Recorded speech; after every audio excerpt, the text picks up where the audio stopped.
¿Qué tal? Buenas tardes a todos. Gracias por estar aquí en una tarde de lluvia.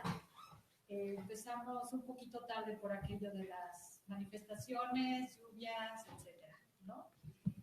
Esta es la tercera sesión de un seminario de arte, ciencia y tecnología de la UAM Lerma, en donde iniciamos un área de investigación que se llama Estudios de Arte, Ciencia y Tecnología, ¿no? Entonces estamos iniciando con una tercera sesión que se hace más o menos cada mes y ahora tenemos el gustísimo de tener la presencia del artista y académico Roc Parés, que, bueno, él nace en la Ciudad de México, tiene doble nacionalidad. Nace en la Ciudad de México en el 68, está cumpliendo los medio siglo, ¿no? Él es artista e investigador en comunicación interactiva. Es recién miembro del Sistema Nacional de Creadores de Arte del FONCA, a lo cual también le debemos también esta sesión, justo en la edición de 2018-2020, es becario. Sus trabajos artísticos caracterizados por la experimentación poética y crítica con las nuevas tecnologías han sido presentadas en el Centro Cultural de Arte Contemporáneo de Barcelona, en la Fundación Juan Miró, en el Museo Nacional del Reina Sofía, en el Centro Cultural de Belém, en la Tate Gallery, en la Art Gallery de Ontario, en el Museo Nacional de Fotografía, en el Museo de Cine y Televisión, en el Centro Cultural de España, en el Exteresa Arte Actual, bueno, en París, en Dinamarca, entre muchos otros, ¿no? Desde el 95, o sea que hace más de 20 años, es profesor investigador en el Departamento de Comunicación de la Pompeu Fabra, y entre los años 2010 y 2015 fue codirector, director, inició y diseñó máster universitario de artes digitales, ahí mismo en la Pompeu, y él va, digamos, sus estudios van yendo y viniendo entre la experimentación, la producción, la diseminación, la recepción, la docencia y la investigación. Bueno, también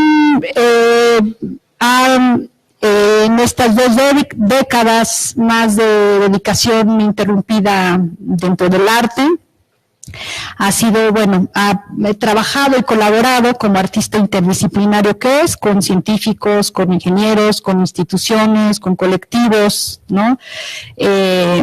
También hace trabajo curatorial, viene de hace muy poco tiempo de curar la Bienal de Venecia junto con la muestra de Antonia Abad.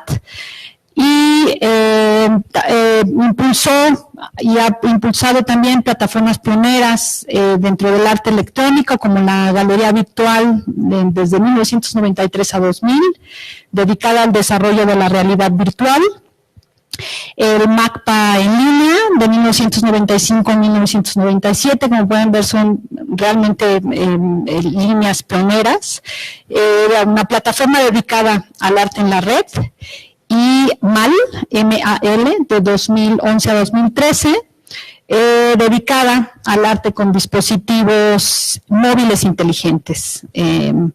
Su compromiso, como pueden ver, con la cultura interdisciplinaria, le ha llevado a explorar estas intersecciones también, además del arte, ciencia y tecnología, también con el pensamiento y la sociedad.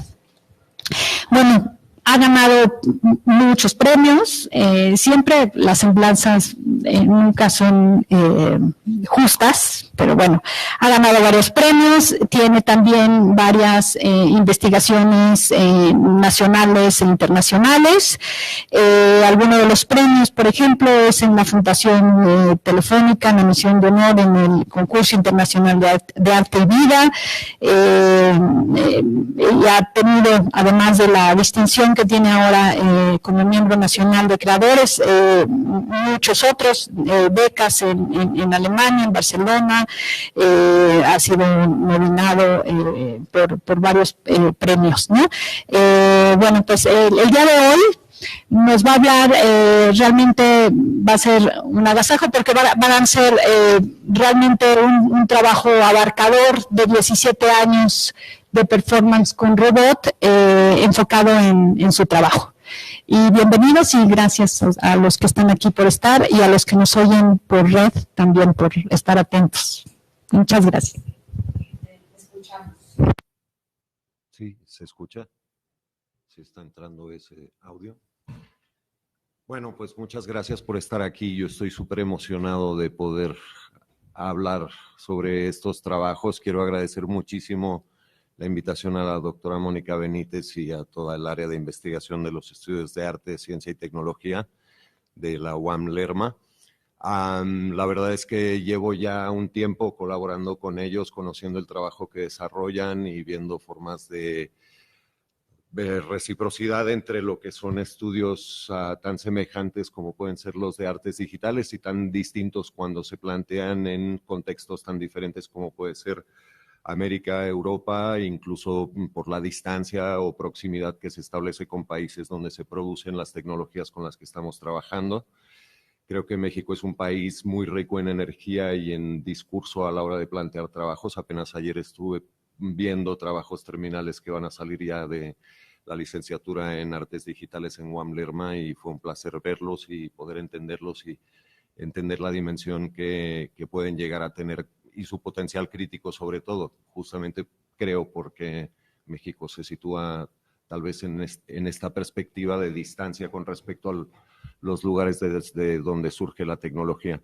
Y eso a mí me facilita mucho poder hablar en México de mis trabajos, porque mis trabajos también han sido siempre como la visión de alguien externo a esa euforia tecnológica que normalmente generan los dispositivos como gadgets, que están muy bonitos cuando los venden nuevos y que a todos nos apantallan, ¿no? Y creo que mi trabajo tiene mucho que ver con un intento de desapantallamiento, si es que esa palabra cabe en el diccionario, en mi vocabulario. Es importante porque ese desapantallamiento nos permite tal vez tomar una distancia crítica, dejar de tener esa actitud a veces un poco zombie de lo que somos en tanto que consumidores y en tanto que usuarios, recuperar dimensiones de lo que somos como humanos, dimensiones del ser humano, que están más allá de lo que para los ingenieros es un usuario y para los de marketing pues es un consumidor, ¿no?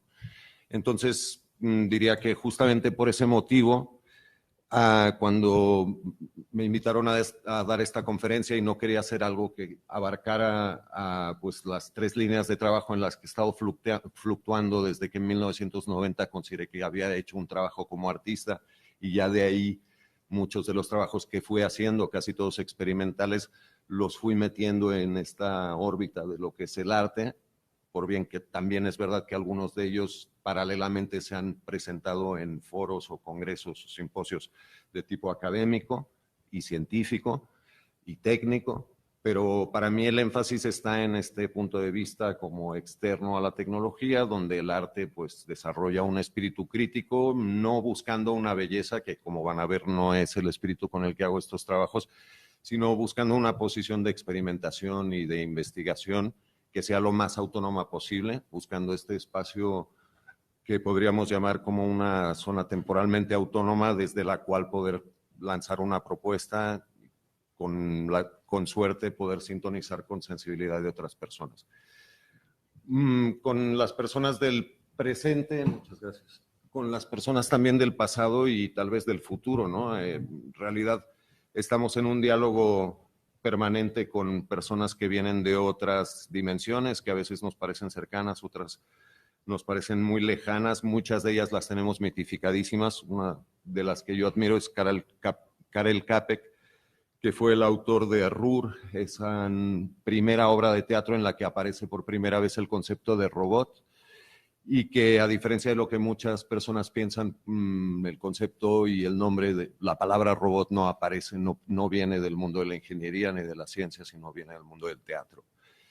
Y en esa idea de la acción y de la acción humana y de la acción humana que no se desarrolla simplemente con el cuerpo humano biológico con el que ya venimos equipados cuando nacemos, sino con otros cuerpos que los humanos vamos desarrollando.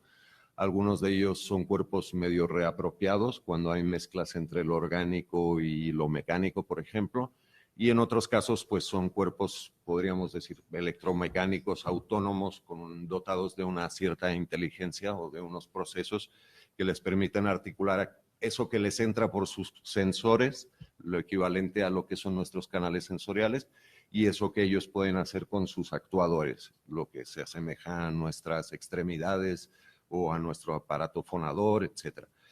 Me interesa Karel Čapek justamente porque en Ruhr, en 1920, en 1924 desarrolló esta idea de robots, pero me gusta mucho, casi como epitafio, esta frase en la que dice, confiesa que como autor al final le interesaba mucho más la condición humana de lo que le interesaban los robots. En eso coincido plenamente con él.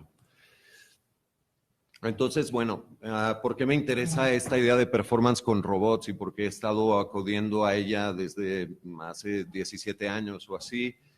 Es que creo que en el ámbito de la creación interdisciplinaria en la que me encuentro y que es como esta órbita del arte digital, donde mis otras dos líneas de investigación han sido la realidad virtual, el arte inmersivo y el arte en la red, el arte distribuido a través de la red, pues el arte con robots tiene esta cuestión de poder ampliar la capacidad de acción, como decía, más allá de las limitaciones o los límites de nuestro cuerpo humano. Aunque sí creo, y ya lo digo desde ahora, que los robots también son cuerpos humanos. Imagínense que ustedes vienen de otro planeta y se encuentran un robot hecho aquí, hecho en México o hecho en el planeta Tierra.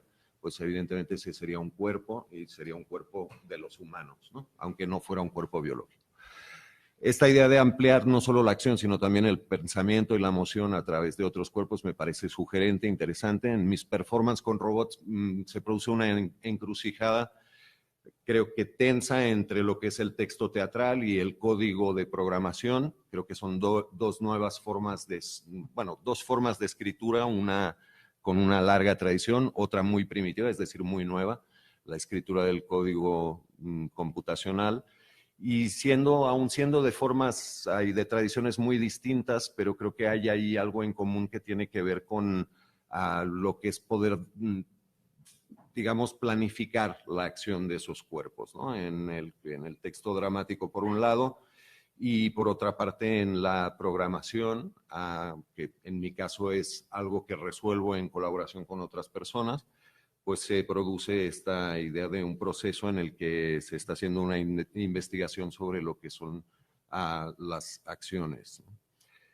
Entonces, para empezar tal vez con algo con que ejemplificar esta investigación y que para mí es como interesante como primer experimento en el año 2000, me gustaría saber si puedo adelantar este video, creo que sí.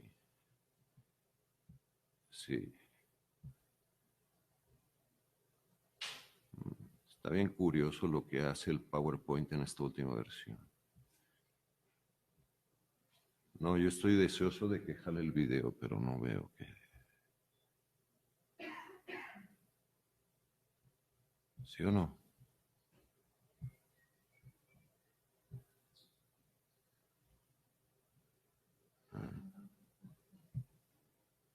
Ojalá funcione. Ok, esto es un Verbot, es un robot que tiene capacidad para reproducir el habla humana gracias a un sistema de síntesis de audio.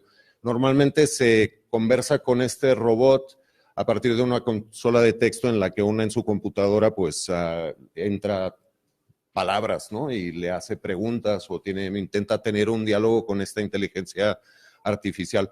Yo en mi caso lo que estoy haciendo allá es cambiar la extensión del archivo que es este robot, que sería verbot.exe, un ejecutable, y lo cambio por verbot.txt, y entonces lo introduzco en el robot verbal para que él se lea él mismo. Es decir, un poco es cortocircuitar esa idea de un robot. Todo esto ininteligible, toda esta cacofonía horrible que está recitando, es su propio código, es lo que es. Es como si nosotros de pronto pudiéramos verbalizar nuestro ADN, tal vez, ¿no? En realidad, pues ella no tiene ADN, pero sí es un programa. Y entonces, cuando ella se pone a recitarse a sí misma, de algún modo hay un cortocircuito con lo que sería su función recreativa o el interés que pueda tener como inteligencia artificial. Pues imagínense un poco a Siri, pero pues 20 años atrás, no 20, ¿no? Dijimos que eran 17 o 18 años atrás. Pues esto era la proto-Siri, si ustedes quieren, y es Siri diciendo su propio ADN. Bueno, evidentemente en ese momento en el Museo de Arte Contemporáneo, en el auditorio, en la presentación de un libro sobre arte y texto y literatura, no hizo ninguna gracia el experimento, no les pareció ni interesante, ni bonito, ni estimulante, pero a mí sí, y entonces yo por eso lo quería traer hoy también, porque es que yo creo que no lo entendieron también en esa época, y entonces como que por lo que veo ustedes le entienden más. Voy a intentar continuar. Bueno, lo que intentaba decir aquí es que esta acción también tiene que ver con la reutilización de un programa. Como ustedes ven, yo no me aventé una robot verbal, sino que descargué una aplicación, de hecho una aplicación gratuita que existía para Windows 95 y que a partir de ese momento es como, ¿qué haces con eso? ¿No? Y qué haces con eso no es algo que un día te pongas en tu taller o en tu estudio a pensar qué vas a hacer con eso, sino que de pronto cuando lo ves te sugiere algo y cuando ves hay una casilla donde puedes introducir texto, a mí es algo que me ha ocurrido muchas veces, inmediatamente es como, ¿qué voy a poner? ¿No? Por ejemplo, no sé si les ha pasado, pero si fuera la última vez que pudieran googlear algo, ¿qué googlearían? O sea, a partir de mañana costara $1,000,000 googlear algo, ¿qué es lo que realmente necesitarían googlear? No sé, a veces como yo creo que mis trabajos nos alejan de esta sensación de que pues ya incorporamos la tecnología ya para siempre, ya de una forma permanente, ya tenemos esta inmediatez, ya tenemos, cuando ya lo vimos una vez, ya hay como una familiaridad y casi un desprecio por el propio invento, y a partir de ahí ya si lo usamos es de una forma súper irreflexiva. Entonces estos cortocircuitos son como para mantener ese tono de tensión y de reflexión. Justamente en esa dirección, pero de una forma tal vez mucho más tensa y más intensa en mi proceso, intenté en un momento resolver este enunciado, el robot que se desmonta a sí mismo, Self-Disassembling Robot, en 2005. Y este proyecto, inicialmente yo quería que fuera la traslación de una expresión hecha palabra, que es, puedes pensar un robot que se desmonte a él mismo, pero a generar la electromecánica y el software necesarios para que eso se produjera en realidad. ¿Me explico? O sea, mi proyecto inicialmente era pues acudir a un socio industrial que pudiera asumir el reto de poner en marcha toda su maquinaria, primero todo su equipo humano y después toda su maquinaria para hacer unos prototipos de un robot o unos robots que fuera, bueno, un robot más bien, que su singularidad fuera la de ser capaz de desmontarse él mismo. A mí me parecía que el robot que fuera capaz de desarmarse él mismo, que no de autodestruirse, sino de autodesmontarse. Fíjense que es como una opción analítica, ¿no? Hay que ser consciente de qué soy para poderme desmontar. En cambio, para autodestruirme, pues como que no es necesaria ni la conciencia, ¿no? En esta idea estuve trabajando, realmente me acompañó en una beca la Fundación Metrónom en Barcelona, me acompañaron a Robotiker, que era el socio industrial en el País Vasco que tenían capacidad de hacerlo, es del grupo Tecnalia, hacen robots industriales muy complejos, muy grandes. Tendrían que ver las caras de los ingenieros de Robotiker viéndome cuando yo les contaba qué es lo que quería hacer. Pero bueno, muy respetuosos, hasta como con entusiasmo, dijeron que iban a hacer un intento de presupuesto para ese primer prototipo y al cabo de 3 meses efectivamente nos dieron a Fundación Metrónomo y a mí un presupuesto que eran como $240,000 para hacer un primer prototipo, ¿no? Con lo cual, bueno, a la gente de Fundación Metrónomo me preguntó qué tipo de retorno de esa inversión yo preveía, porque pues, si fueran $240,000 para una película, pues sería una película barata y hasta pues en taquilla se podría recuperar. Yo les dije que yo no quería que mi robot capaz de desmontarse él mismo se fuera desmontando por todos los pueblos y ferias y eventos, que quería que fuera una acción única, irrepetible, que yo no lo iba a volver a montar ni nadie más, que tenía que quedar en todo caso desmontado allí y que pues igual ellos que medio eran galería de arte podían pensar en cómo comercializar lo que para mí eran los desechos o el residuo, el resultado material de esa acción.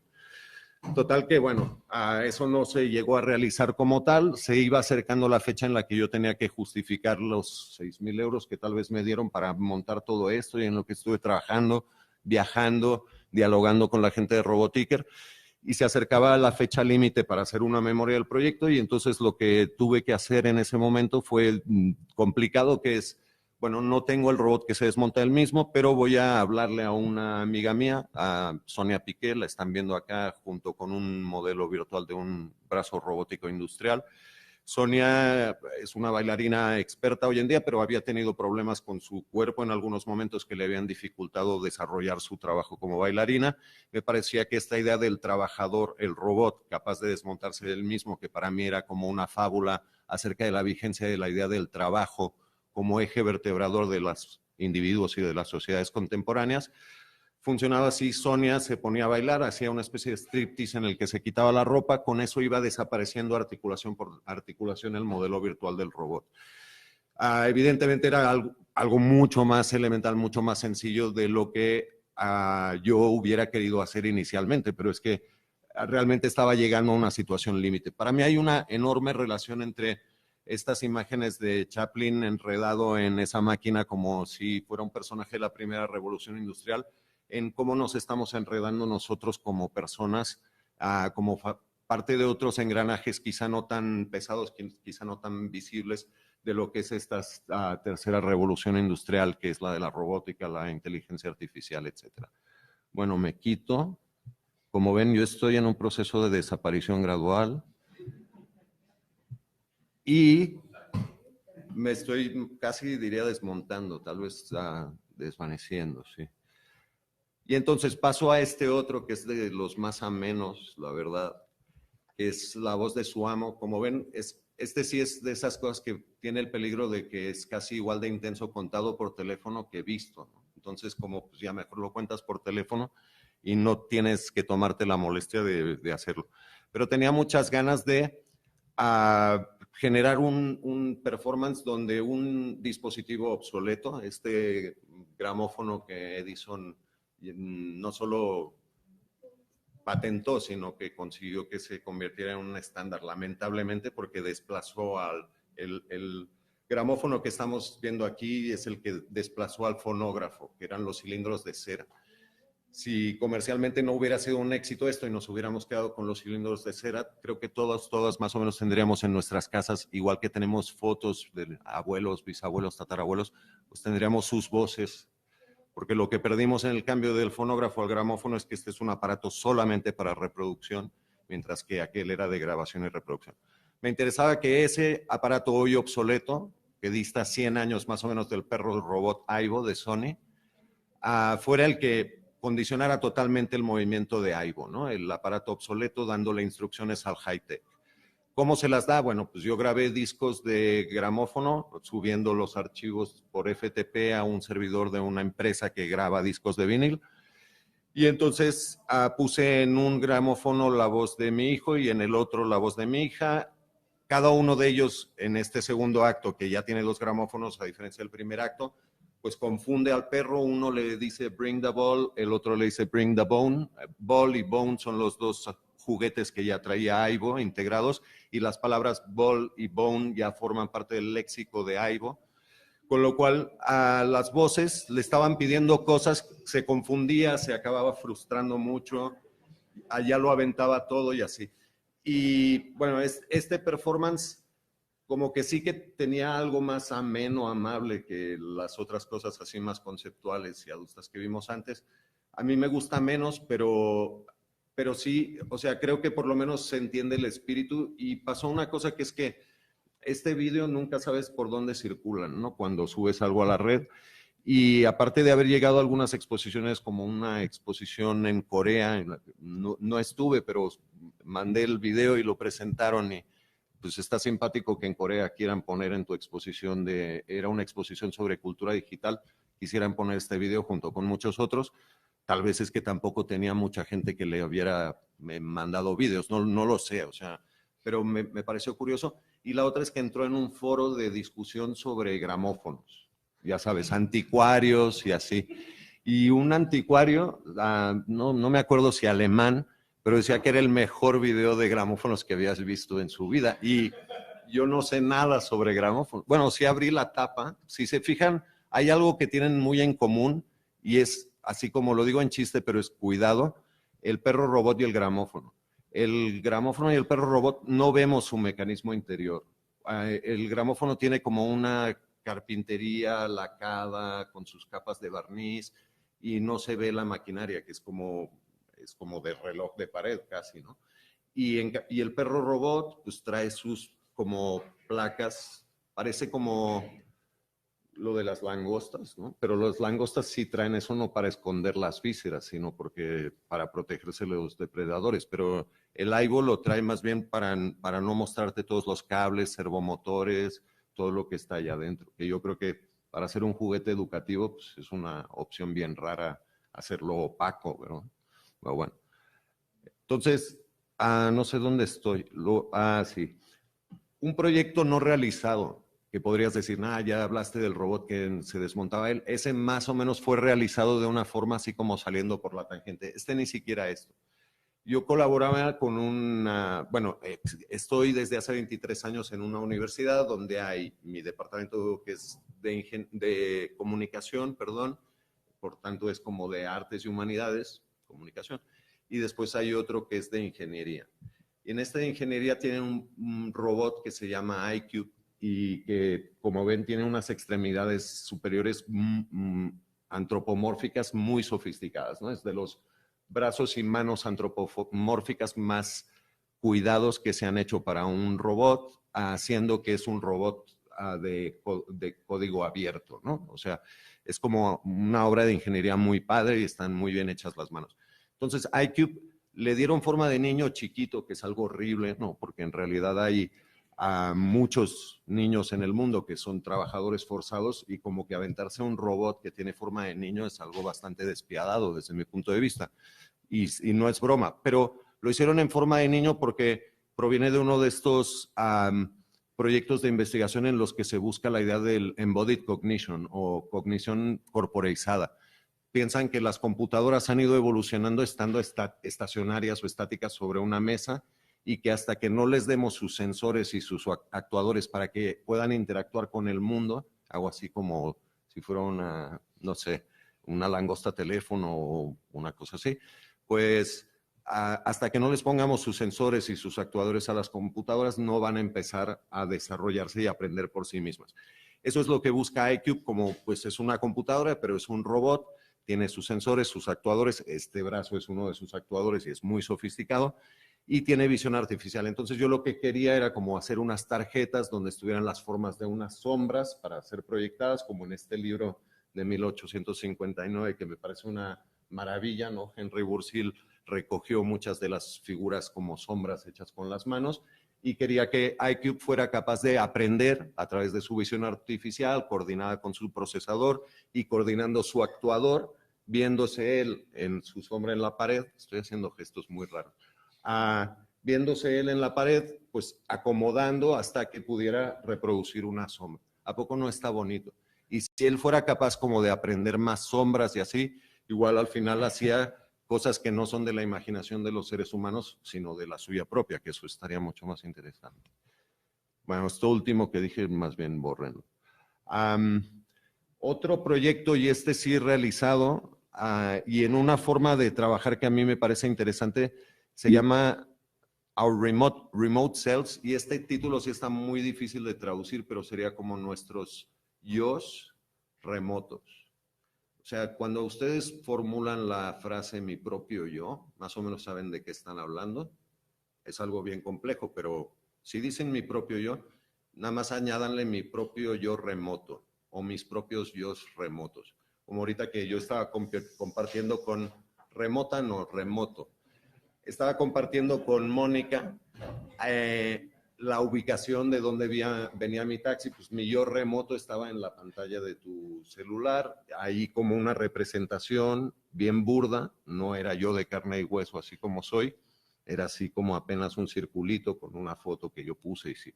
Y los mapas de las calles, pues eran mapas planos, donde más o menos veías los nombres, ya iba llegando a Zacatecas, no sé qué, pero la idea de la representación del ser humano diversificada en los medios digitales y en algunos casos no en el mismo lugar donde nos encontramos, sino de forma remota, pues es algo que se nos está escapando de las manos en cierto modo, ¿no? Y una de las cosas que hace tiempo me interesó fue empezar a desarrollar como pequeñas performances donde robots sencillos pero bien complejos de entender, como podría ser el Robio. El Robio es como un webcam, pero que está en una plataforma autónoma con sus pilas, sus ruedas, ¿no? Con lo cual, voy a intentar adelantar este video, no sé si voy a conseguirlo. De veras, o sea, no, es increíble que puedan hacer algo así. Bueno, va a estar muy difícil. Bueno, el chiste es que van a ver, no. Es que esto es como la introducción. Bueno, es igual, intento concentrarme. Imagínense que tienen un pequeño robot en su casa parecido, muy parecido, primo hermano de la aspiradora robot. ¿Alguien más o menos la ha visto? ¿Saben de qué les hablo? ¿Sí? No vaya a ser algo que de pronto no llegó nunca a México. Yo les estoy hablando de una aspiradora robot y van a decir, no, ok, la aspiradora robot. Pues tiene un primo hermano que es una cámara, no aspira, pero si tú no estás en la casa y dices, ay, se me olvidó abierta la ventana, bueno, ese es el ejemplo, digamos, del manual. En realidad nadie lo compra por eso, es para espiar a los parientes, pero va por ahí rodando por el piso y pues tú lo puedes teledirigir desde una aplicación en tu celular y vas viendo acá la camarita web, en vez de estar puesta aquí en el marco de tu pantalla o sobre la mesa, está en unas ruedas y pues tiene una autonomía de 10, 15 minutos. Cuando lo compras puedes ir a aventarte una exploración hasta el fondo del pasillo, ver si todo está bien y regresar. De hecho, si no lo regresas a tiempo, él ya guarda un poquito de batería para regresarse a su base de carga. Entonces, aquí la idea era, yo estaba en Barcelona en una especie de encuentro sobre telepresencia que se llama Sincrónica y que se hace cada 2 años. Teníamos a una profesora brasileña que se llama Ivani Santana, que lleva muchos años haciendo performance, y le pedí a Ivani si podía controlar a distancia ese pequeño robot que yo tenía a 100 kilómetros de Barcelona en mi casa. Entonces, a Ivani le di una sola instrucción, que es que explorara la sala donde estaba Robio el robot y que cuando viera a la puerta a través de la cual se veían las escaleras, se aventara escaleras abajo con el robot. Cosa que sí quiso hacer, ¿no? Y bueno, o sea, la idea es esta del desnudo que baja la escalera de Duchamp, como una representación hecha por un artista de un cuerpo femenino, o la representación que hace Muybridge cuando hace sus estudios de movimiento y fotografía obsesivamente mujeres desnudas en movimiento bajando escalones, o todo este tipo de trabajo y visión masculina de lo que es el cuerpo de la mujer. De pronto es, mira, Ivani, yo no voy a tomarte una foto ni te voy a dibujar ni así, estás bien bonita, me caes muy bien, pero toma tú el control, mueve tú el robot y si por favor estrella el robot en las escaleras de mi casa. Entonces era como una especie de intrusión en mi espacio público. Ella nunca había estado en mi casa, solamente tiene esta experiencia de haber estado en la sala donde estaba el Robio y haber caído por las escaleras. Pero es que lo chistoso es que nosotros lo estábamos viendo en esta pantalla que no para de verse aquí mientras yo sigo hablando en otro momento de mi vida. Y la gente iba viendo el punto de vista del robot, cómo se iba girando. Ivani estaba con la aplicación aquí, se llama Robio, y de pronto pues se va escaleras abajo y con eso el punto de vista subjetivo que nosotros estábamos viendo se va escaleras abajo. Y como dice Laura Mulvey en su crítica de lo que es el plano subjetivo en el cine desde su perspectiva de género. Dice, el punto de vista que llamamos plano subjetivo en el cine es una construcción donde coinciden el punto de vista del dispositivo, que es la cámara, el punto de vista de un personaje, que se supone que se está moviendo y se consigue cámara al hombro, y el punto de vista del público. Entonces, cuando Ivanía estrella el robot escaleras abajo, está rompiendo ese triunvirato en el que se basa mucha de la telepresencia, que es la identificación entre el punto de vista del dispositivo, en este caso el robot, el punto de vista de un personaje, que aquí pues sería Ivaní o sería el intruso en mi casa, y el punto de vista del público que estaba viendo la escena desde fuera. Entonces, bueno, aunque esta haya que explicarlo a mucho cuando no estás allí, especialmente si no podemos ver el video, bueno, aquí vemos de refilón a Ivaní y el celular y el punto de vista del robot, y yo corriendo para arreglarlo, pero sí, al final jaló y lo vimos todo y lo vivimos todo así. Como pueden comprender, muchas de las cosas que he hecho, explicarlas a través de la documentación es realmente un martirio. Hay que hacer como grandes esfuerzos por mi parte de intentar explicar y por su parte de complicidad, que no dudo que sí. Y estoy llegando ya al final porque creo que estoy más que agotando mi tiempo, ¿o no, Mónica? Yo tranquilo. Voy a ir 3 para atrás para acabar de redondear una cosa que no expliqué bien. No, voy para adelante. Esta es tal vez la última pieza completa en la que he estado trabajando junto con Martí Sánchez Fibla, que es un enorme programador de robots. Martí hizo una convocatoria de guiones teatrales, una convocatoria internacional que se llamó Teatrónica, y dentro de Teatrónica pues llegaron varias propuestas que se acabaron desarrollando con los robots Now, que son estos robots que ven acá. Yo me quise aventar la mía como un homenaje a una escena de mis favoritas del cine de humor, que es de los hermanos Marx. Es la escena del espejo, ¿no? De la película Sopa de Ganso. Y me parecía interesante tener 2 instancias físicas ejecutando un mismo programa y ver lo que ocurría. Aquí lo que acaban de ver, no sé si lo llegaron a percibir así, pero no era un solo robot frente a un espejo, sino 2 robots, uno a cada lado de un marco vacío de espejo, por decir así. Entonces, para mí sí era interesante cómo donde normalmente interpretamos que hay un elemento al que le damos un valor individual, cuando es un robot, a ese elemento al que le conferimos una calidad o una etiqueta de individuo,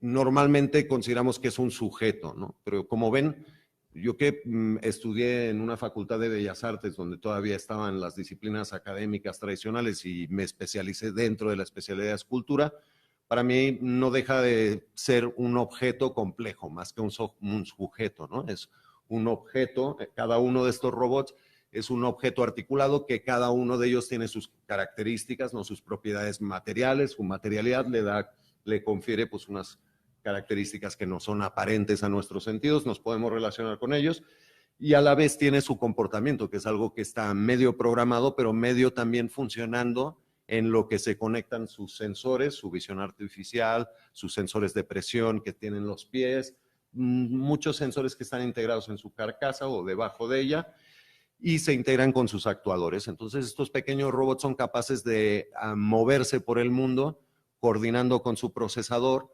esos inputs que les llegan por sus sensores y como los outputs que ellos van dando por sus actuadores.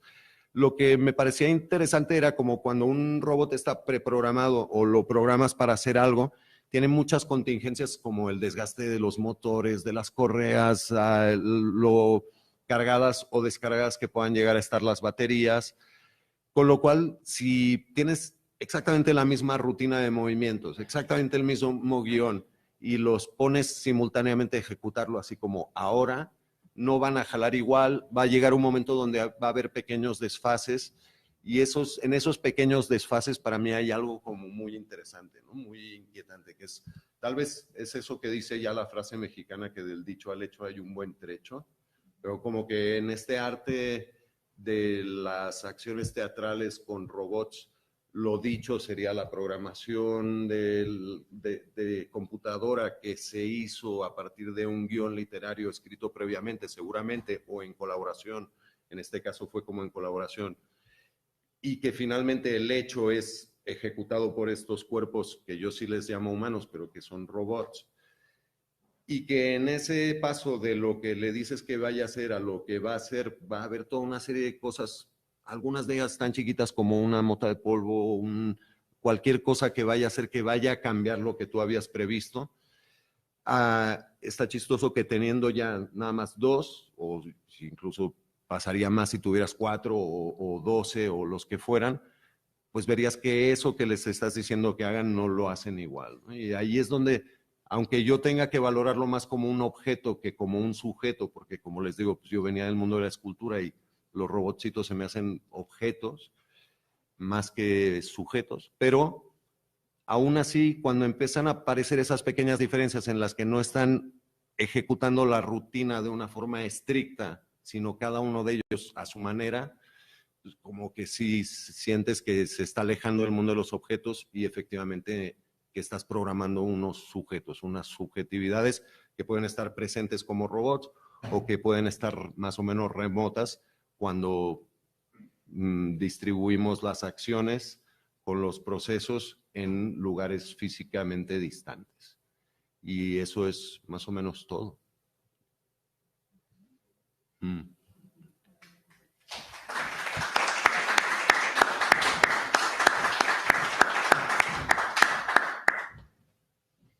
Una cosa más. Estuve en el Teatro de la Ópera, era posiblemente la última vez que iba a tocar mi primo Jaume, que es violonchelista, y la gente que estaba enfrente de mí estaban buscando Pokémon en el Teatro de las Bellas Artes.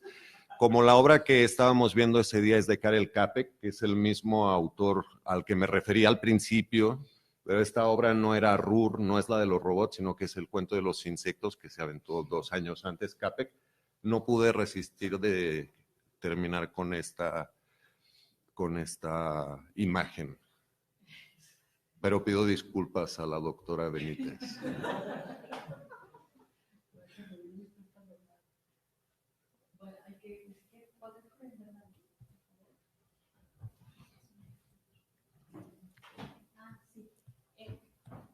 Intentamos pedirle que hiciera un resumen compacto, que te agradezco que lo hayas logrado, porque la idea es tener más bien una conversación entre los que estamos aquí, ¿no? No sé si hay alguien que ya quiera hablar y hacer alguna pregunta, o yo inicio con alguna pregunta particular. ¿Sí? Iba a decir, yo te digo quién sí, quién no, pero vamos bien. Hola, sí, gracias. Soy Roberto Frías de la Coordinación de División Cultural. Mucho gusto. La cátedra avanzada de arte y tecnología. Te quería preguntar, ¿hacia dónde estás enfocando ahora? Si es que sigues enfocando ahora el trabajo hacia robots y teatro, me interesa mucho la coyuntura de obvios intereses. Bueno, yo no soy una persona muy sistemática, la verdad, y después de haber hecho este ensayo último con estos 2 robots Now y habiendo encontrado muy buena sintonía con Martí Sánchez Fibla, que realmente es un conocedor, de hecho su tesis doctoral es sobre inteligencia artificial, pero ha estado dedicando bastante tiempo a ver la expresividad de los robots, que es algo bien interesante, porque no olvidemos que a veces ponemos en duda tanto qué es un robot y sus cualidades expresivas y así que nos olvidamos que una simple caña de bambú puede ser una flauta, que es a la vez el generador y el controlador que están integrados en esa caña como instrumento musical y que pueden llegar a ser expresivos y que según quien le haga los hoyos, según quien la corte, esa caña va a ser expresiva o no lo va a ser y es algo que todavía estamos como intentando entender y que la gente que se dedican a hacer luthiers pues saben muchísimo de qué es un instrumento que consigue ser expresivo y cuál no. Y con los robots yo creo que está pasando algo parecido y por tanto no quiero que con mi discurso parezca que estoy siempre así intentando bombardear a lo que es el producto bonito y así. Pero justamente porque En este último trabajo sentí como que, ay, ya me está ganando así como la cosa tierna con los robots, ¿no? De como una cosa compasiva que nos sale cuando los vemos así chiquitos y si aparte estás viendo lo que te pone pues tu consola aquí, que se le está acabando la batería y te empiezan a sudar las manos y ya lo quieres llevar a cargar, o si viene un escalón que no se caiga y así. O sea, toda esa especie de cosa paternal, maternal que empieza a salir, me hizo por un momento dar un paso atrás, pensar, no, calma, no. Y algún día a mí me gustaría volver a sacar del cajón la idea del robot que se desmonta él mismo, que me parece que de todas las que les hablé, es como que la más compleja, pero en ese ser una paradoja que está medio camino entre el striptease y el suicidio. El robot que se desmonta él mismo tiene esta cosa medio Eros, medio Thanatos, que están del mundo del teatro. O sea, es teatro en serio, es drama, es comedia, es muchas cosas. Entonces, si yo pudiera regresar y seguramente encontrar una forma más económica de desarrollarlo, que no fueran esos 240,000 euros para un primer prototipo, sí dedicaría el resto de mis días al robot que es capaz de desmontarse él mismo. Eso es lo que haría. Por eso no estoy en un grupo de investigación sobre robótica, porque nadie quiere a un individuo así con esos intereses. No, es por eso yo les digo, o sea, sí soy académico, sí mi investigación ha tenido mucha interacción con departamentos y grupos de investigación académicos, y es así, y de ahí han salido publicaciones, que es una exigencia del guión. Pero aparte es como, yo no me identifico con la forma sistemática de la investigación académica, especialmente en el campo de la ingeniería, que es muy severa en cuanto a los límites de lo que se puede hacer y lo que no. Por eso digo, el arte como zona temporalmente autónoma y la actitud como de investigación y sobre todo de experimentación. Muy abierta, muy libre, muy a la deriva, ¿sí? A mí me gustaría que abundaras un poco más en la búsqueda. A mí, digamos, la palabra performance me lleva más hacia el asunto como del cuerpo, ¿no? Y haces este asunto como de robots con performance, ¿no? Entonces, como que me gustaría que ahondaras más tu búsqueda como artista, si ese acto performático que estás haciendo a través de los robots es tuyo, ¿no? Para como un análisis o una metáfora del cuerpo o sea, que lo digamos que tú haces hablar al robot en vez de ti, o si es un asunto en donde estás buscando que el mismo robot funcione como un cuerpo independiente a ti, o no, digamos, esa parte de búsqueda artística en sí, porque veo que hay como distintas fases y distintas búsquedas, pero no, digamos, no logré ver la búsqueda completa. Me gustaría un poco más que abundaras. Cuando haces así con la mano, como dibujando un quetzalcóatl en el aire, me identifico mucho con la figura, o sea,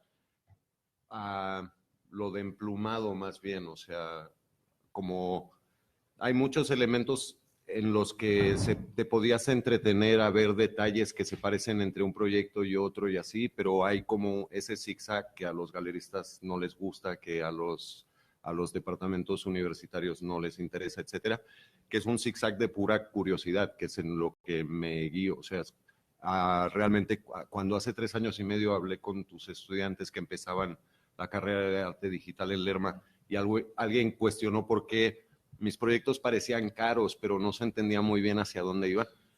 Es muy difícil defenderse de esa crítica. Fuiste tú además, o sea, esa actitud como de la curiosidad que te mueve, te lleva como algo de niño malcriado. O sea, si te mueve la curiosidad y nada más la curiosidad, debería haber alguien al lado que te estuviera dando como un zape de, o sea, aguas, ¿no? El mundo no está como para estar así papaloteando, ¿no?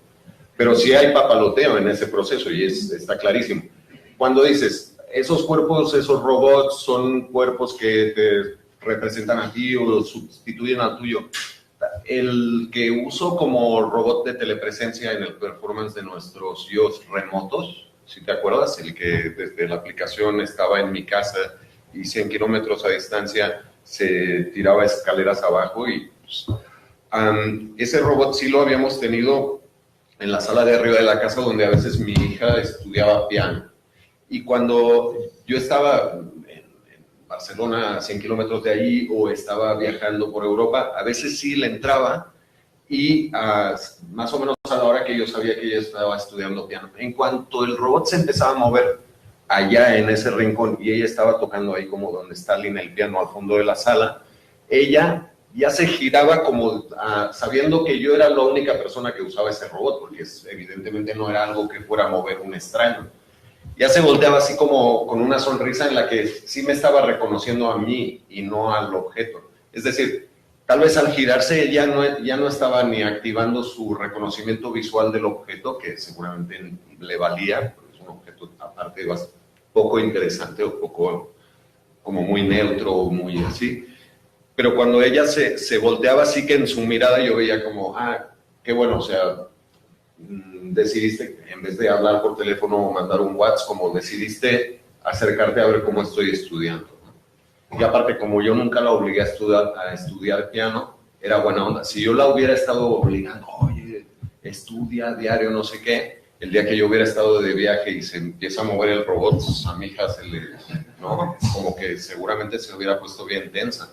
Pero como era más bien, estás tocando otra vez, qué bueno, sí. Entonces, o sea, no es tanto la anécdota de que sea mi cuerpo o no sea mi cuerpo. Es más la anécdota que yo les quiero contar de que son cuerpos que estamos usando, queramos o no. O sea, los estamos usando. Fíjate en lo del primer ejemplo, ¿no? Del verbo ese, lo de la Siri y lo de los asistentes de Google y así. A lo que era nuestra voz y decir, no, todas las frases que he dicho yo en mi vida son frases dichas por mí. Yo creo que termina en el momento en que tenemos una escritura que hace que pues, lo que dijiste lo hayas dicho en diferido, por escrito, etcétera, ¿no? Pero en el momento en que tenemos elementos y medios que nos permiten de discurrir en tiempo real y que esos medios a veces se acaban representando como texto en pantalla, a veces en forma de voz sintetizada, a veces en forma de grabación, que tiene un estatus de realidad o de verdad diferente al de la voz sintética, y a veces todavía como movimientos que tú estás ejecutando y que se trasladan a un pequeño motorcito que mueve algo. Pues realmente, sí, los límites de nuestro cuerpo yo creo que estamos de acuerdo todas, que no están ya en las medidas por palmos, en arar la tierra que realmente tienes bajo tus pies. O sea, ya no salíamos o ya nos agenciamos animales y objetos para arar la tierra, no directamente con nuestras manos ahí arrancando a puñados. Ya pasamos ese agenciamiento con animales y objetos de lo que sería un arado romano, casi neolítico, a la mecanización, y ya pasamos de la mecanización a todo un sistema en el cual pues, desde un centro de control o desde una programación externa se prenden y se apagan todos los semáforos de esta ciudad, ayudando o no a que la gente se mueva. Me explico, es como nuestros cuerpos programados ya por un sistema que tiene una escala que está totalmente fuera de lo individual, que está seguramente fuera del control. O sea, que cumple, yo creo, todo lo que Norbert Wiener intuía que iba a ser la cibernética cuando en 1948 escribe Cibernética o Sociedad y que después se avienta una segunda edición a la que llama El uso humano de seres humanos, The Human Use of Human Beings, que es un título así como ¿qué estás diciendo? Y que yo creo que tiene que ver con esta idea de que, bueno, los sistemas computacionales están emulando a nuestro sistema nervioso a escala micro y a escala macro. Y cuando nos movemos por una ciudad, pues, si respetamos las señales de tránsito, las barreras y así, normalmente es que estamos programados por la ciudad, no al revés, ¿no? Y a la vez cuando ves cómo circulamos en la ciudad y así, se va la luz, te das cuenta que ahí emerge otra forma de de funcionamiento social o de organización social, o cuando se va la luz o cuando hay una gran tragedia, ¿no? Como el último temblor en el que otra vez emerge, ¿no? Como realmente en un proceso que no se puede explicar de forma causal, en una relación causa-efecto, de la sociedad emerge como una capacidad de resiliencia, seguramente una empatía que no habías visto al día anterior, una solidaridad, una serie de comportamientos, ¿no? Yo creo que los robots nos están ayudando a entender también que muchas veces no nos movemos en cuerpos individuales, los humanos. Yo he visto evolucionar a mis hijos que ahora tienen 15 y 18 años, semanalmente en sus entrenamientos, no los veo siempre, pero en los partidos sí, agenciándose en cuerpos colectivos, en su equipo de básquetbol, en su equipo de fútbol, jugando ya no solo con sus pies, sus piernas, sus brazos, su mente conectada con la pelota y con los contrincantes, sino muy conectado con ese cuerpo colectivo que son los jugadores de su equipo, en el que hay unos titulares, otros reservas. Cuando llega el balón ya levanta la cabeza viendo a la derecha si está ese, porque a ese si se la pasa, si va a llegar más rápido. No sé, el cuerpo de ballet, el cuerpo de bomberos, son cuerpos colectivos. Los robots, los que vimos hoy, son como bien humanoides la mayoría, pero está interesante ver qué puede pasar con muchos de esos objetos del Internet de las cosas a los que no consideramos propiamente robots, pero que están haciendo funciones de sensor o de actuador o de las dos cosas a la vez, y que se convierten cada vez más en extensiones de nuestro cuerpo, en eso que Marshall McLuhan hablaba de esa calidad prostética de la tecnología en relación a lo humano, que según yo no tienen por qué deshumanizarnos, pero el problema es que pues, no es que estemos teniendo acceso a la tecnología como una expresión de la ciencia, sino que estamos teniendo acceso o interferencia en la vida humana de la tecnología como un producto corporativo, y eso está bien diferente. O sea, como producto la técnica sí que ya se configura de una manera que entonces está pensada para, si llega a existir, si está en el mercado es porque alguna capacidad va a tener de lucrarse de que tú la uses. Eso sí está diferente, eso está preocupante. No sé, yo no creo que sean problemas muy diferentes los que plantea cada proyectito. Lo que pasa es que nunca he sabido hacer dos proyectitos que se parezcan uno al siguiente. También porque cada uno es colaboración con gente diferente. Me extendí demasiado en la pregunta. No, creo que aquí está claro. Sí. Bueno, pues muchas gracias. Es una plática muy bonita. Y fíjate que mientras te escuchaba, dijiste algo muy interesante sobre tu propia trayectoria. Tú más bien tenías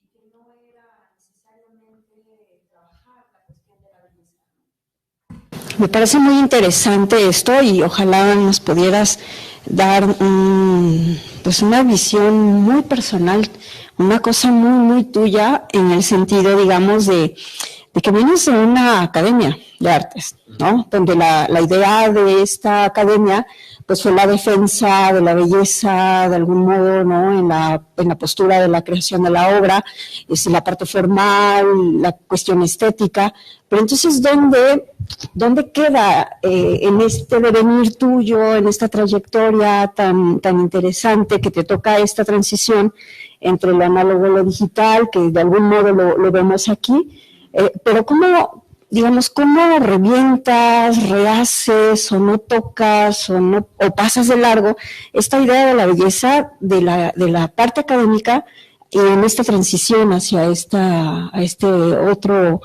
Rock Parés o al último Rock Parés, ¿no? Que vemos ahora. Es eso en realidad.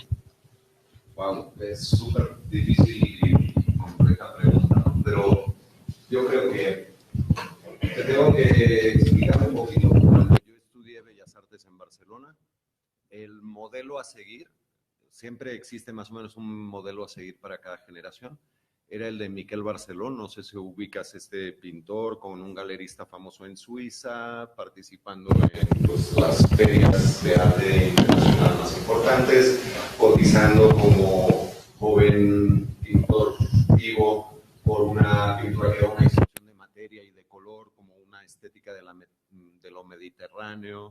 que le podía llevar pues desde lo que era su realidad en las Islas Baleares más inmediata hasta sus viajes a África, manteniendo esa cosa como un poco salvaje, como heredero de Dubuffet, como muy matérico, pero salvaje, un poco Basquiat, y muy desinhibido a la hora de dibujar y de pintar, pero generando pues, dos líneas básicamente de trabajos. Uno, trabajos de muy gran formato para colecciones públicas y colecciones privadas, y a otro formato pues mucho más asequible para casas burguesas donde poder colocarlo como objeto de decoración, etc. El gran éxito de esta fórmula, que pues, yo creo que en Barcelona no se recordaba un pintor que realmente vendiera y pesara tanto en el mercado internacional como cuando yo estaba estudiando Bellas Artes, Miquel Barceló, influía mucho en el imaginario de lo que la gente quería hacer.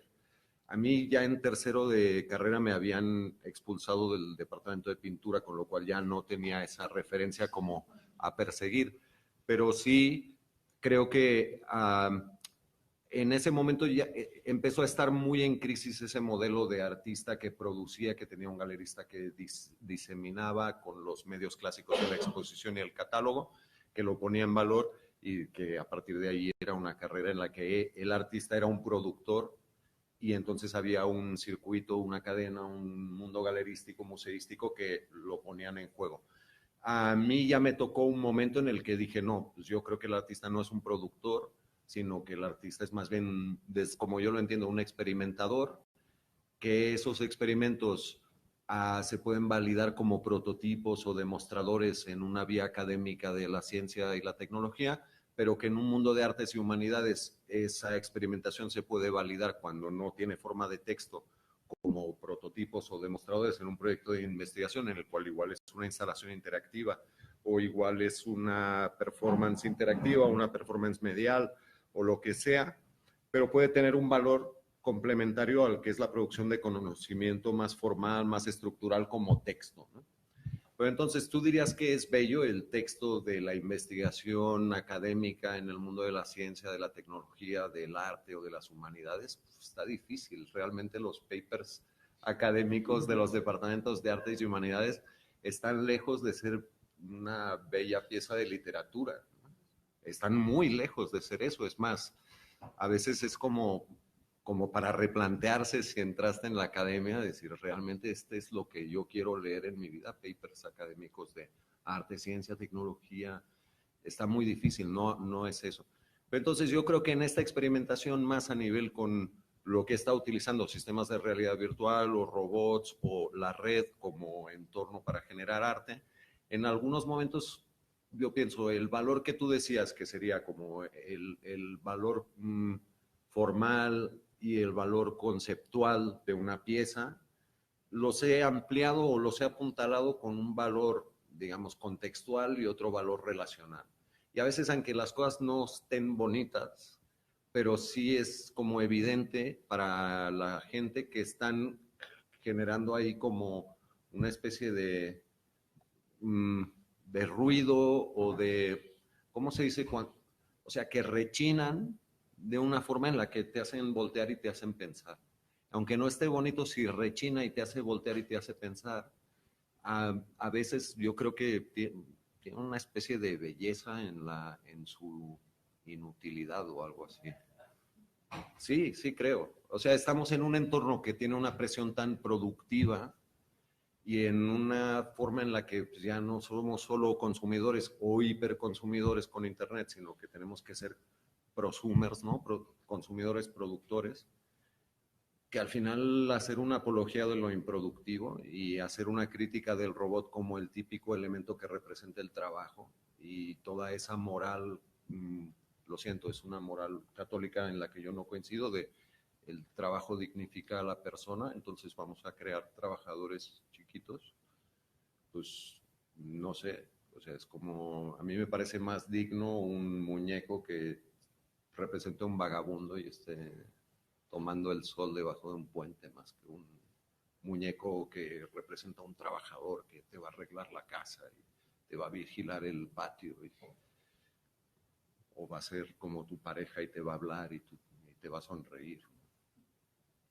No sé, en realidad hay narrativas como muy alarmantemente feas en los robots, tal como nos llegan envueltos como producto de consumo.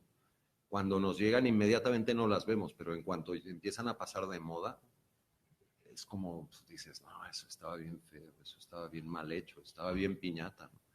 Y ahora cuando regresas a ello y dices, no, en mis trabajos lo estaba criticando, dices, pues, qué suerte que no se me ocurrió decir, mira, esta es la última maravilla de la tecnología, ¿no? O sea, yo sí me alegro de que mi actitud haya sido más de intentar hacer un trabajo crítico que perseguir la belleza con robots, porque si no creo que mis trabajos estarían mucho más caducados de lo que efectivamente están.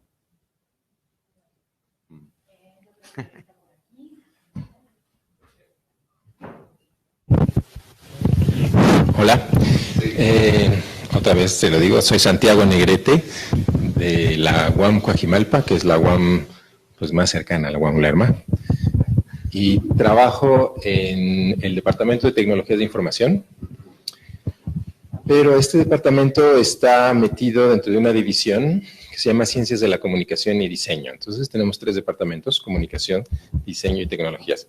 El contexto es porque mi trabajo tiene que ver con la investigación acerca de cómo las máquinas pueden participar en procesos creativos siendo creativas.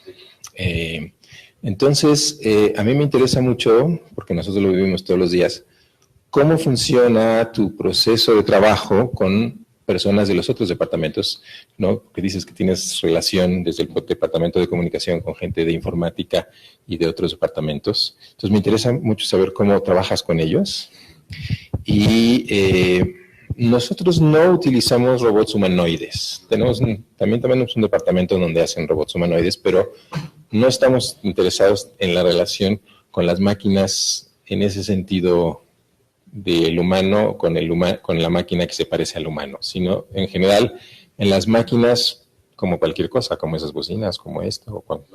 Y entonces yo doy cursos de Internet de las Cosas y entonces nos interesamos en general con cualquier gadget, cualquier cachivache que viva en el mundo real. Eso sí, no son máquinas virtuales, sino máquinas que viven en el mundo real. Entonces, me interesa saber ese proceso y más en general, si tú has experimentado con los robots como sujetos desde el principio, porque parece, por lo que nos has mostrado, que tú haces como una especie de reflexión acerca de los robots y los pones a funcionar en ciertas circunstancias, y las personas que estamos observando bailamos en el límite entre el objeto y el sujeto del robot. Pero lo que nosotros hacemos es, nosotros intentamos en estos modelos considerar a las máquinas como sujetos desde el principio. Y entonces ver cómo estas máquinas pueden participar como sujetos en el proceso creativo. Y entonces me interesa saber si tú has considerado a los robots como parte del proceso que genera las obras y no como los objetos que pones dentro de las obras. Sí, no, sería difícil responder corto, sería difícil también responder desde la perspectiva con la que hice cada proyecto, porque ha ido mutando, evolucionando, no ha sido un proceso fluido, especialmente por lo que se refiere a mi colaboración con grupos de investigación o con investigadores del campo de la inteligencia artificial o de la ciencia cognitiva o así. No siempre ha sido un proceso fluido y armonioso, ha habido tensiones. En algunas de estas tensiones se ha producido como un rompimiento que hace que no volveremos a colaborar seguro nunca en mi vida, y aparte seguramente durante años pesará como una maldición a todo artista que se acerque a ellos pidiendo algún tipo de colaboración, porque habrán quedado como traumatizados de la experiencia de colaboración en la que en vez de estar intentando de una forma positiva empujar y construir, parece que estás intentando buscar 3 pies al gato, de construir, problematizar. Eso, muchas veces en las reuniones, así cuando ya veo que la cosa se empieza a descarrilar un poco, yo insisto que mi papel es el de problematizador o dificultador, no el de facilitador de procesos. O sea, hay gente que se dedica a eso, yo no, yo soy un problematizador cultural. Y o sea, es una etiqueta absurda, pero como intelectual diría que tengo más esa, ¿no? Entonces, a mí algunas veces incluso he escrito como el arte contra el diseño. Me interesan los procesos que se mueven por la motivación de las personas, no los que vienen de un encargo externo, ¿no? He escrito a veces que el diseño actual junto con la ingeniería actual muchas veces se comportan de forma clientelista o clientelar, no sé cuál sería la forma más correcta de vocabulario, pero me refiero a que es como si no hubiera ni una ética ni una estética en el trabajo del diseñador ni del ingeniero hasta que recibe un encargo y entonces ve la forma de adecuar los medios a ese encargo. Y si ese encargo le cae muy cercano a su ética o a su estética, pues se adapta porque ese es su trabajo, ¿no? El otro día estábamos viendo en casa de la familia Roca Chávez, que tienen la paciencia de tenerme esta semana en su casa, la película RoboSapien, y es un poco lo que ocurre, no sé si la viste, pero el ingeniero que se avienta RoboSapien, se lo quitan, le ven, el robot que acaba de inventar, se lo venden a los militares, él se desespera, es como si estuvieras viendo a un papá corriendo atrás de su niñito, como intentando recuperar, y evidentemente lo ayuda un niño y recuperan a ese robot que él quería que fuera un robot que no fuera el más eficiente del mundo, sino que tuviera sentimientos y tuviera su corazón, etc. Bueno, no sé, es como esa narrativa en la que de pronto el trabajo que es fruto de la creatividad o del ingenio o del tesón con el que trabaja un ingeniero muchas veces se le arrebata, ¿no? Mientras que en el mundo del arte muchas veces si se nos intenta arrebatar el fruto de nuestro talento o de nuestro lo que sea a los artistas, nos quejamos y decimos, no, espérate, o sea, hay como, están los derechos del autor, está o sea, a mí si yo me aviento un robot o si de pronto lo usan para, imagínate cualquiera de los videos que mostré hoy que lo usaran para campaña de cualquier partido político, tú entenderías que yo dijera, oigan, no, ese no es un uso que yo hubiera previsto y prefiero que lo quiten de circulación, que no lo exhiban más. Y en cambio en el mundo de la ingeniería y en el diseño veo una flexibilidad a la hora de, bueno, a ver, pues lo están usando allá, ¿cuánto podemos sacar? O lo van a usar allá, ¿cuánto les vamos a pedir? O necesitan eso que todavía no existe o tal.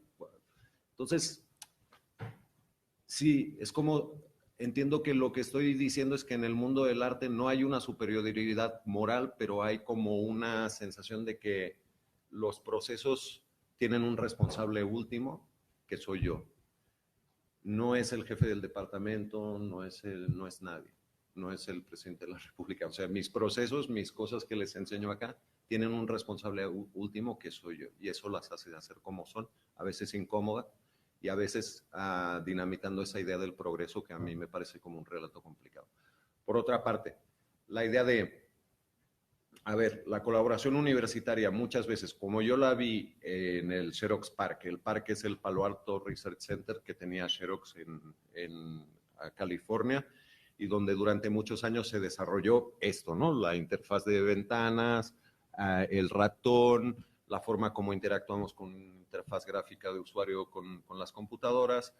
Ellos decían que estaban diseñando el entorno de trabajo del futuro y de hecho lo hicieron en gran medida y lo hicieron con un centro de investigación donde tenían sus ingenieros, con psicólogos cognitivos, con antropólogos culturales, todo eso que hoy en día nos parece tan normal, porque pues, lo raro es que ellos ya empezaran a hacerlo hace 40 años o que lo hiciera Bell Lab hace 60 años o así.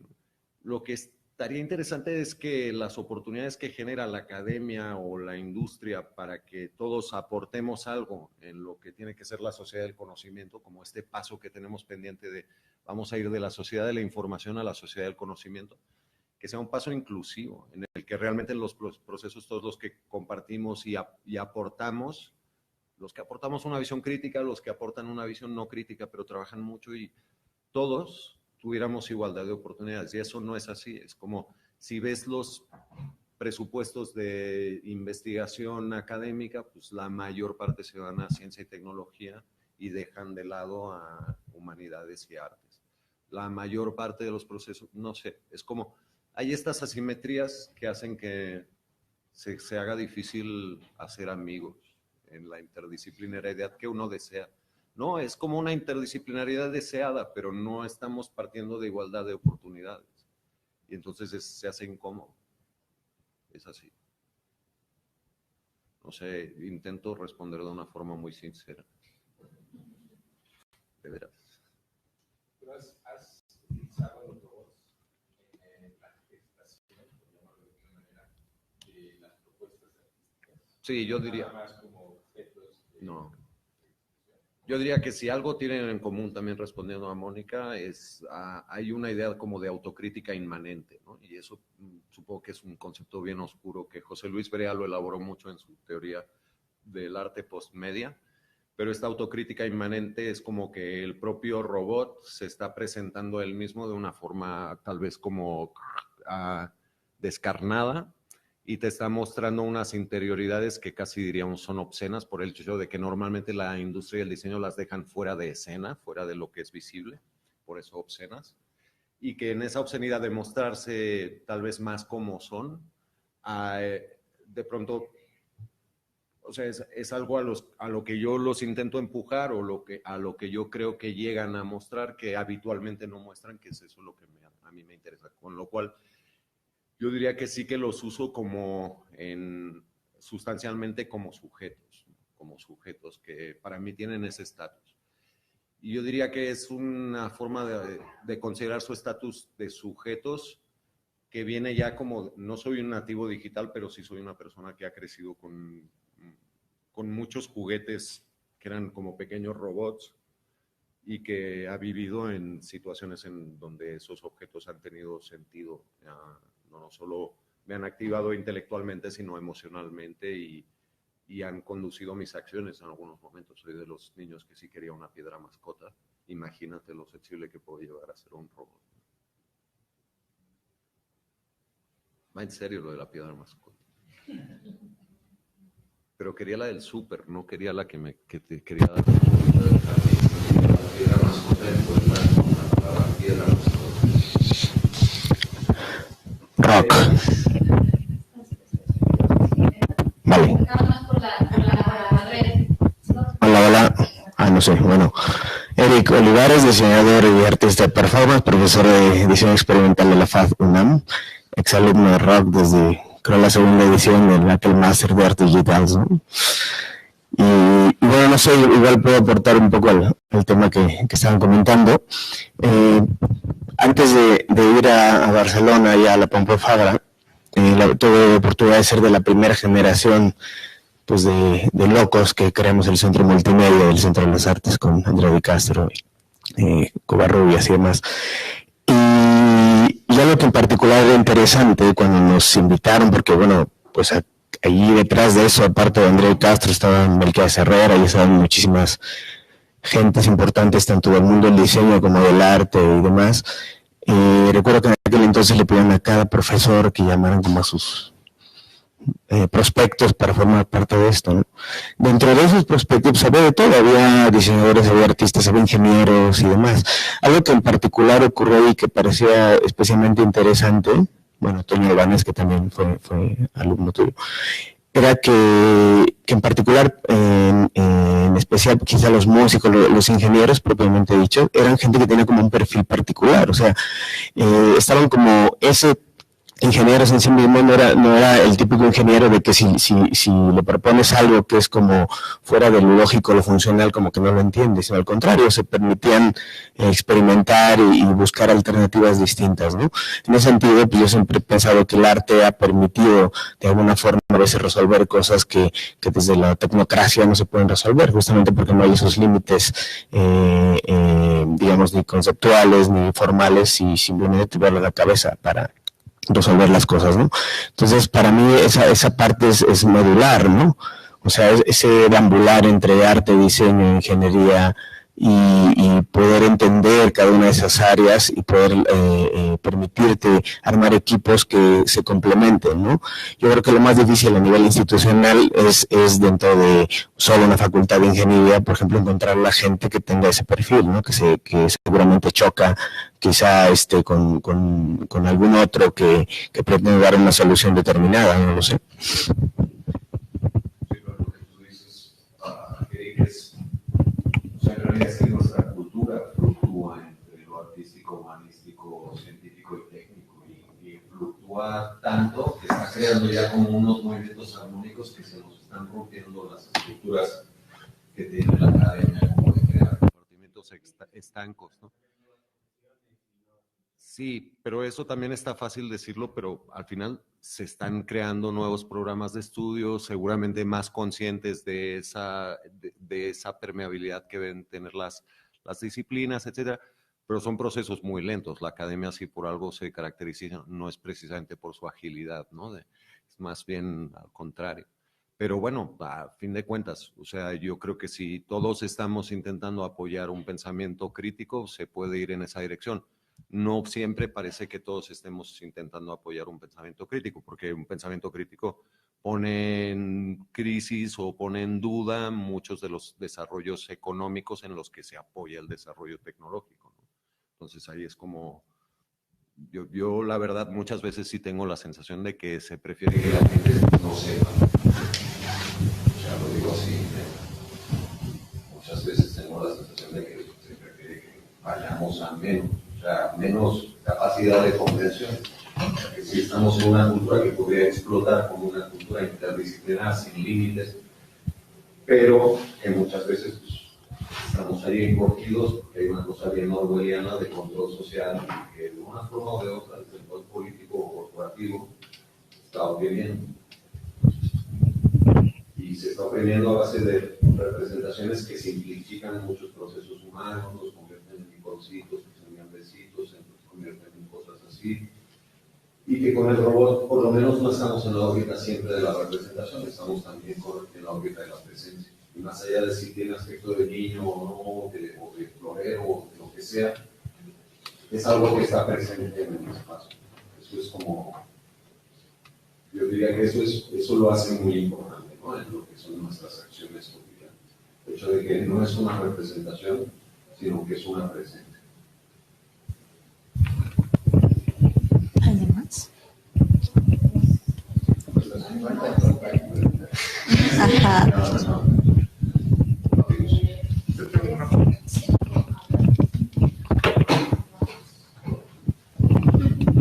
No soy nada, ¿verdad?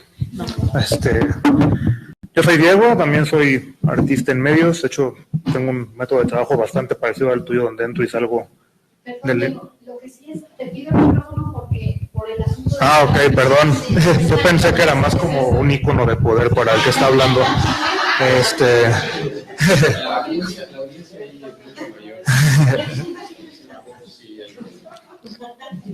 Bueno, mi pregunta es como, saliendo un poco como de la discusión como del arte dentro de la ingeniería, un poco al revés, ¿no? Como de la ingeniería como herramienta expresiva y como en arte.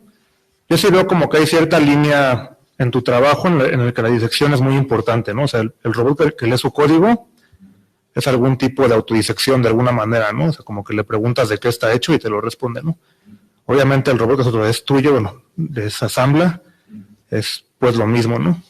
Y hay como una metáfora de que esa ingeniería reversa de alguna manera también es una ingeniería reversa de la sociedad o de un proceso comercial o de un proceso político en cierta medida.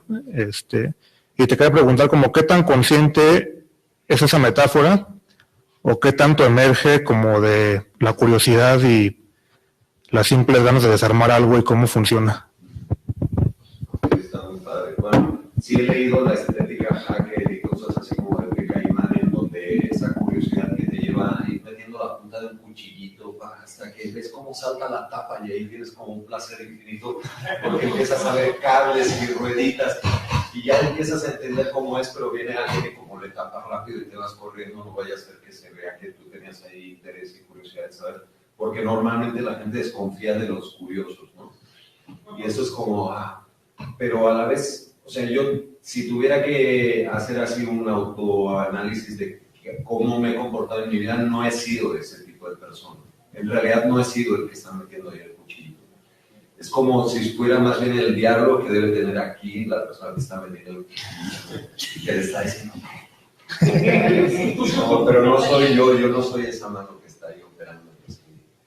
yo creo que sí hay como, en esta idea de deconstrucción, sí hay como la voluntad de establecer decir, vamos muy rápido, vamos como con una inercia que, insisto, no es la de la tecnología como expresión de la ciencia, sino que es la del tecnoconsumo o la del tecnomercado.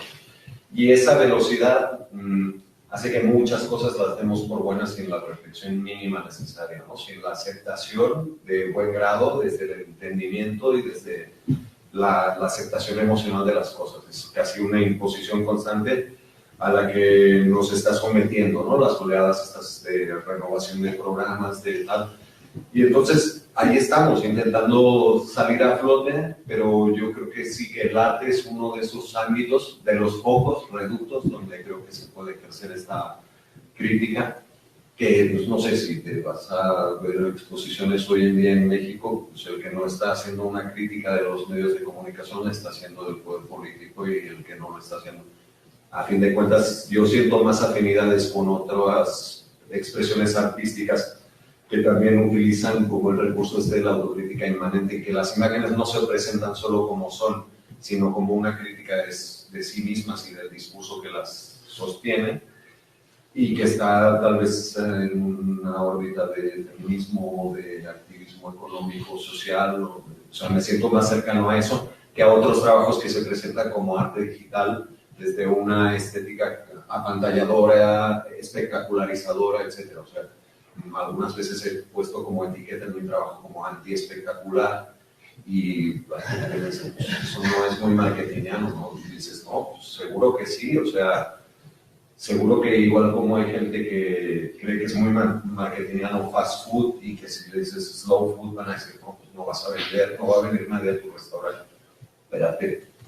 No, de todas formas sí soy muy consciente de que las ideas en las que he estado insistiendo y trabajando son ideas perdedoras. En la sociedad en la que vivimos son clarísimamente ideas perdedoras. Y eso no me va a disuadir, bueno, veremos.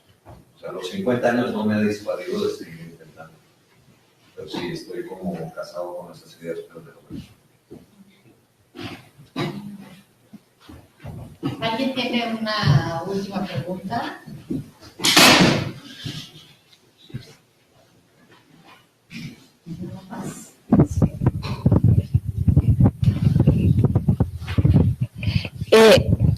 Nada más como cierre, me gustaría que nos platicaras un poco estas plataformas pioneras de arte electrónico que tienes 3, ¿no?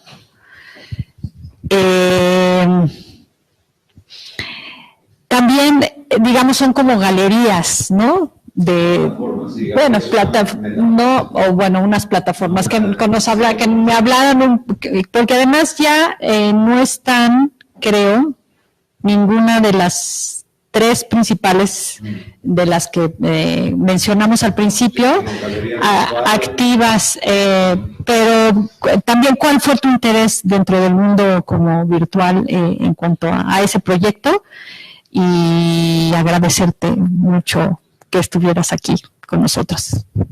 Bueno, no, nada más por contar esto, si es que puedo responder lo de las plataformas. Crear plataformas es normalmente cuando tienes un interés, por ejemplo, con mi hermano Narcis Párez, que creamos Galería Virtual en 1993, no había en nuestro entorno inmediato un grupo que estuviera intentando hacer arte con realidad virtual, pero encontramos un Museo de la Ciencia en Barcelona donde acababan de adquirir un equipo de realidad virtual y empezamos a pensar que si abríamos nuestra investigación invitando a otras personas, pues estábamos creando una plataforma. En ese momento a nosotros Galería Virtual nos sonaba casi como fonéticamente a Cabaret Voltaire. Imagínate cómo han cambiado las cosas de 1993, que sonaba a Cabaret Voltaire, que ahora que suena como a la comercial mexicana online, Galería Virtual, ¿no?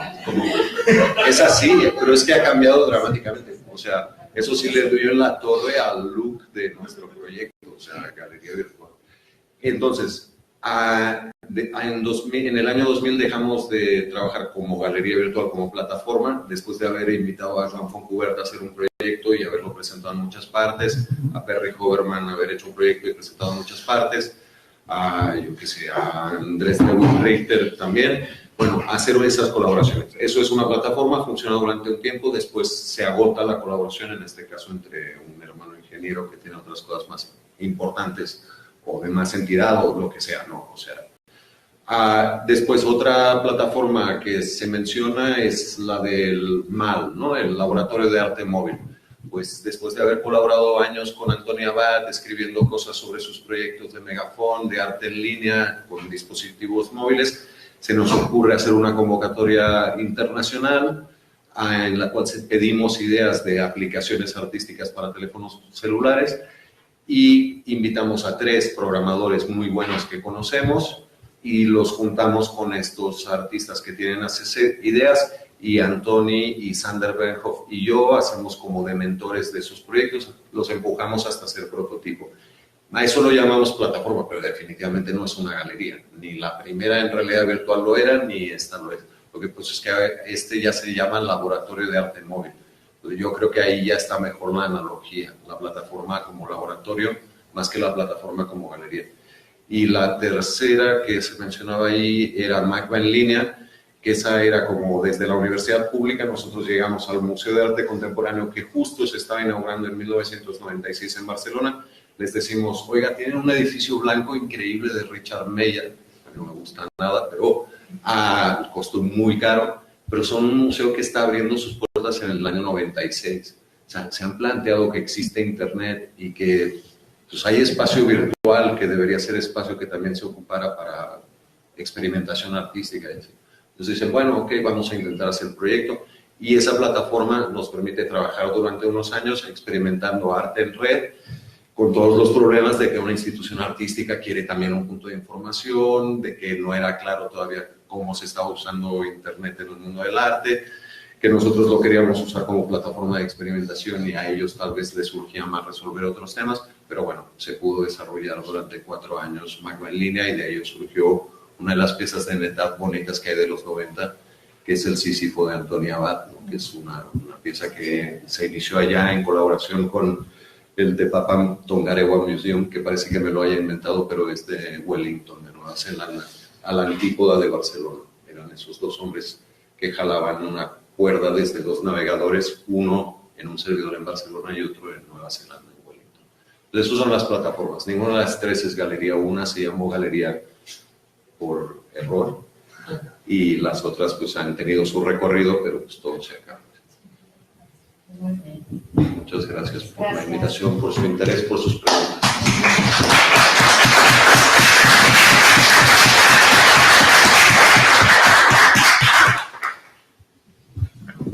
Bueno, nada más para que estén pendientes próximamente en la página de del Facebook y del YouTube.